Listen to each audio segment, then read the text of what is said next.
ओम शांति। सुनते हैं आज की रात्रि कहानी। रात्रि कहानी का शीर्षक है गुरु की सीख। बहुत ही सुंदर कहानी है जिससे हमें बहुत कुछ सीखने को मिलेगा। पुराने समय में एक आश्रम में गुरु और शिष्य मूर्तियां बनाने का काम करते थे। मूर्तियां बेचकर जो धन मिलता था उससे ही दोनों का जीवन चल रहा था। गुरु की वजह से शिष्य बहुत अच्छी मूर्तियां बनाने लगा था और उसकी मूर्तियां ज़्यादा कीमत में बिकने लगी थी। कुछ ही दिनों शिष्य को इस बात का घमंड होने लगा कि वह ज़्यादा अच्छी मूर्तियां बनाने लगा है। लेकिन गुरु उसे रोज नहीं यही कहते थे कि बेटा और मन लगाकर काम करो, काम में अभी भी पूरी कुशलता नहीं आई है।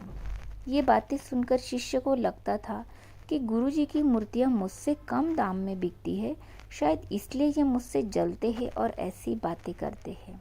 जब कुछ दिनों तक लगातार गुरु ने उसे अच्छा काम करने की सलाह दी तो एक दिन शिष्य को गुस्सा आ गया। शिष्य ने गुरु से कहा कि गुरुजी, मैं आपसे अच्छी मूर्तियाँ बनाता हूँ, मेरी मूर्तियाँ ज़्यादा कीमत में बिकती है, फिर भी आप मुझे ही सुधार करने के लिए कहते हो। गुरु समझ गए कि शिष्य में अहंकार आ गया है, ये क्रोधित हो रहा है।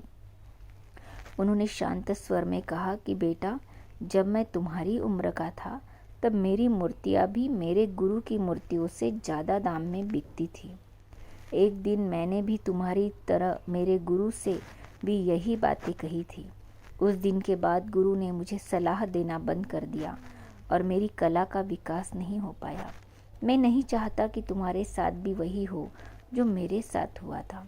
ये बातें सुनकर शिष्य शर्मिंदा हो गया और गुरु से क्षमा मांगी। इसके बाद वह गुरु की हर आज्ञा का पालन करता और धीरे धीरे उसे अपनी कला की वजह से दूर दूर तक ख्याति मिलने लगी। इस प्रसंग की सीख यह है कि हमें भी अपने गुरु का पूरा सम्मान करना चाहिए और गुरु की दी हुई सलाह पर गंभीरता से काम करना चाहिए। गुरु के सामने कभी भी अपनी कला पर घमंड नहीं करना चाहिए, वरना हमारी योग्यताओं में निखार नहीं आ पाएगा। अच्छा, ओम शांति।